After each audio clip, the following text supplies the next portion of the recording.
Hello and welcome to Cartoonist Kayfabe. My name is Jim Rugg. I'm Ed Piscor. And I'm Tom Scholey. Going to look at the French collection of Black Hole adapted by Jack Kirby, amongst others. But before we dive into that, Ed, tell us about Red Room. Murder on the Dark Web for Fun and Profit is the name of the game in Red Room Comics. 3 issues on the stands as we speak. This free comic book day comic came out August 14th, or is forthcoming, depending on when you're watching this video.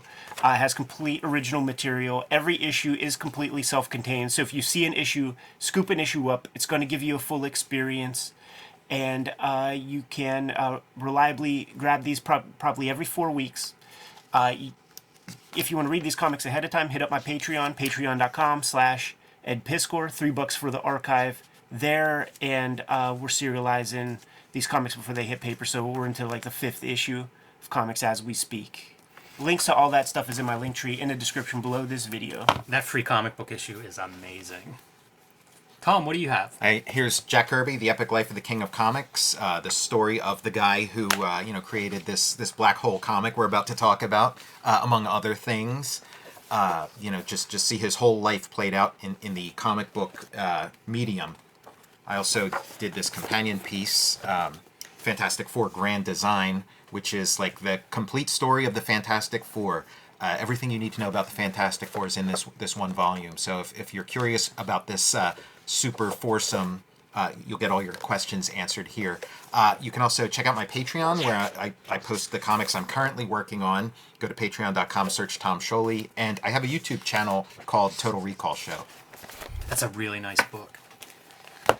I am showing off Super Mag because this is one of my last remaining books in print. You can pick this up from the publisher, At House Books. It is a collection of my illustration, drawing, and comics. It's sort of a one-man anthology in the tradition of books like 8 Ball, crossed with magazines, which I grew up in the 90s loving, and a lot of the examples I learned when I was studying graphic design, and then of course magazines went away. So this is my entry into the magazine publishing realm, featuring my comics and art. You can find a lot of my out-of-print comics and zines on my Patreon at patreon.com/JimRugg, and you can download some of those hard-to-find zines and mini comics there. But today we're going to look through this French collection of Black Hole. Nice cover. I like the back cover quite a bit, featuring presumably Jack Kirby art or somebody doing an homage to that art, but it looks very nice. Love the color style there. Yeah, I always enjoy when somebody who's got like some paint goes in and tries to like interpret Kirby in that medium. So this is an adaptation of the Disney movie, and I guess Disney had a Sunday page of comics at the time, and this ran through like 26 weeks of serialization as a weekly adaptation of the movie. And it's by Jack Kirby, inks by Mike Royer, I believe. Mark Evanier on text. I might be wrong with that. Do you know? Yeah, I don't know who wrote the script, but it was a much more regimented way of doing comics than Kirby was accustomed to. And yeah, like Disney was making this movie Black Hole. It's like Star Wars mania is going on. So this was like Disney's answer to Star Wars. They were pretty heavily invested in it, and so yeah, they were able to promote it with a comic strip, leading up to it. And at this time, and it's kind of like a re-teaming of that, like Jack Kirby, Mike Royer combination. And the way the job sort of came about is like Disney was planning to do this comic, and Mike Royer had been working at Disney. He did like a lot of like Winnie the Pooh kind of stuff. And he said, hey, I know Jack Kirby. He'd be perfect for this. Do you want to see if we can get him to do it? And so that's how that connection was made. Do you know, did Kirby enjoy doing this? It feels a little bit atypical for him in that he's working from somebody else's visuals. If he's adapting this stuff, I don't know exactly the division of labor on some of these things, but was that, do you know? Well, he had done that 2001 thing, so I feel like, and that was a passion. The 2001 was a passion project, the 2001 adaptation. So I imagine he was able to bring some of that energy to this. But yeah, it's like I don't think he enjoyed the arrangement very much of just working strictly off a script. It's very rare that he did that in his career, and he certainly didn't enjoy it. And he liked the freedom to sort of improvise and add to in those situations. And then also the sort of like corrections that would happen in terms of like likenesses and things like that. Now the good part was having Mike Royer handling the inks. Mike would sort of, field a lot of that stuff. Disney would say like, oh, this doesn't look like, the actress who's playing this character, and then Mike would sort of make those adjustments himself. I love these kind of inset panels. We've seen a couple of these so far. So atypical. If I were going to do an inset panel, it'd be a square, maybe it'd be a circle. I love that he's doing like these different shapes. Chance for him to add a little bit of his hand in this. I wonder if these are recut, reformatted. These don't. You can find these pages online, like the original Sunday strips. So anybody watching this at home, that if this is new to you and you want to track these down, you can find those. Wow, that's beautiful. But these don't quite look like what I picture, and I wonder if they reformatted them for book. Sure, that could be, like add a little bit of like real estate up here. Or even like rearrange, like bring a panel up. You could see the cuts right here. Mm-hmm. Yeah. Very faintly where they had to rearrange that. I'm just like, of course that happened because it's like comic strip format.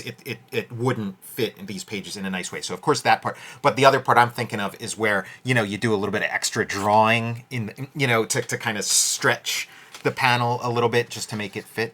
This is kind of fun. It reminds me of like that Big Jim's ad where it almost like these almost feel like toys, like he's doing this toy strip. Yeah, this, and I'm sure Disney did have toys of this. This was, that was their ambition to like do that Star Wars thing. It's funny because it must have been a big dud. I've never heard of it. Well, I was little when this movie came out, and I was super excited about it, just seeing this like little floating robot. Like it was a big deal to me, but like, and my dad took us to the movies all the time, but if he thought a movie was going to stink, it didn't matter what it was. We didn't get to see it. So this was like, we didn't get to see this one, even though I was like dying to see it.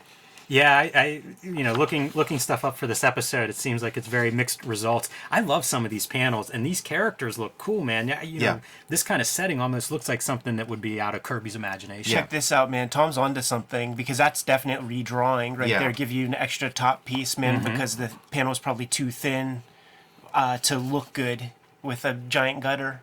Yeah, it's so bizarre, and it never occurred to me until I got a couple of like paperback versions of comics, and I'd have both, and you'd compare them and be like, they're completely changing this in order to fit the page size. So, yeah, that's probably inevitable. Yeah, we are getting like, in a way, this is like late period Kirby, but in a way, it's also kind of like prime Kirby too, because like you said, there's like some cool character designs that look like they're from his bag of tricks, and this is like his sort of like preferred milieu is like this kind of like sci-fi setting, and then the Mike Royer inks are just icing on the cake. Like it's always special. Like no matter what era it is of Kirby's life, even like his like stuff towards the very end, like the one issue of Superpowers or whatever. When Mike Royer comes in and inks, it's it's something else. I'm speculating, but I would bet this was colored by the French. Mm-hmm. I had seen other Kirby stuff like Fantastic Fours that were published in France, and they were recolored, and they stood out, and I feel like this is a really nicely produced package. Yeah. And I tend to give other people credit for that in the coloring department and in the printing. They kind of go hand in hand. Well, this comic was never collected in English in America. Like, this is like a format that was popular in France, popular. And is popular, exactly. It's kind of like the dominant format, and so there was just like no place for this in the American comics market. But Disney being like sort of a very Disney brand of comics being very popular at that time, it just kind of fit right into there. It is funny to see this stuff now and think about like Star Wars being popular and seeing these like little robot characters that just feel like, man, they were they were like, okay, Star Wars, what was popular. Yeah, Star Wars has cute robots. So then they went even further, like where they have like little like cartoon eyes on them, in the movie. I think I saw this maybe at a drive-in when I was really small, and I just remember one scene from it.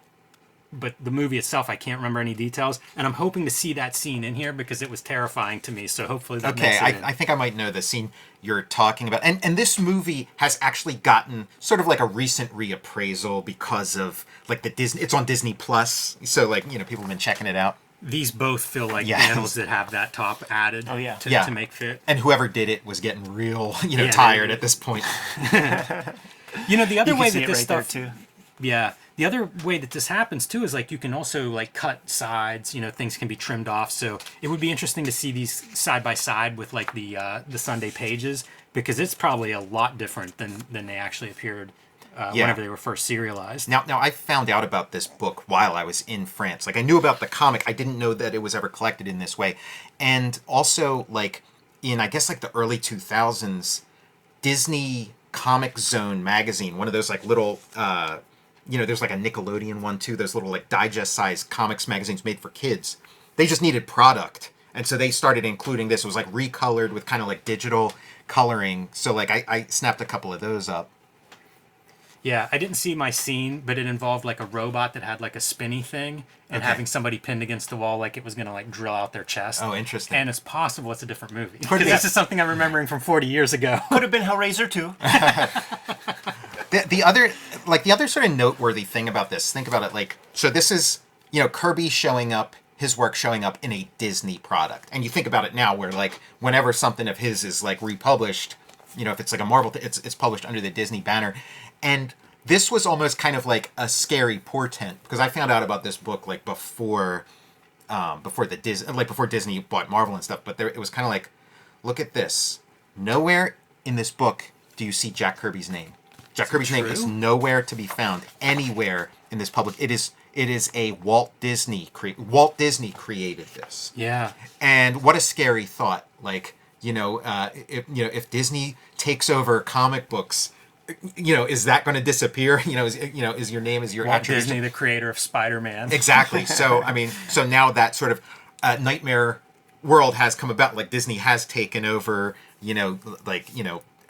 maybe a little more than half of Jack Kirby's like body of work. So we'll see. Yeah, that's interesting. I'm glad you pointed that out because I did not note that going through here. So that's a good one to draw attention to. It's 38 pages. I guess maybe it's 33 pages. The original I think was 26. So again, like talking about how this is cut up, that first strip might be like to this panel. Mm-hmm. You know what I mean? Like it's probably really cut in weird ways if you were to go back and to compare the originals to this.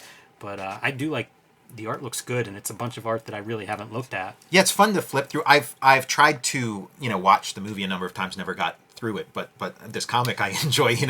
I can remember seeing it must have been in like the Kirby Collector. Yeah, a little bit of talk. That's where about I learned this. about it. Yeah, yeah. I'm surprised that there's not an English collection of this stuff. It right. feels like with Jack Kirby, with the Disney movie, there'd at least be a collection. Somebody would have put one. I mean, now there's like no barrier whatsoever, but. The only barrier being, like Ed said, like, I never even heard of this thing. Like who the hell's looking for an adaptation of The Black Hole? Fair enough. We might goose some interest could be. this point with this video. Kayfabers, like, follow, subscribe to the YouTube channel. Hit the bell. We'll notify you when new vids are available. Jimmy, what's out there? Join me on patreon.com/JimRugg, where you can download out-of-print zines and mini comics. You can see my original art, how I make the comics I make, scripts, notes, all that good stuff at patreon.com/JimRugg. We got Jack Kirby, The Epic Life of the King of Comics, Fantastic Four Grand Design, and my YouTube channel, Total Recall Show. Red Room Comics in the Wild, 3 issues on the stands as we speak. Every issue completely self-contained. Pick up the free Comic Book Day comic August 14th. You can read these comics before they hit paper at my Patreon, patreon.com/EdPiskor. All these links to the comics and the Patreon are in my link tree in the description below this video. You can subscribe to the Cartoonist Kayfabe e-newsletter at the links below this video. You can find Cartoonist Kayfabe t-shirts and merchandise at the links below this video. Give them those marching orders, Jimmy. We're going to be on our way. Read more comics.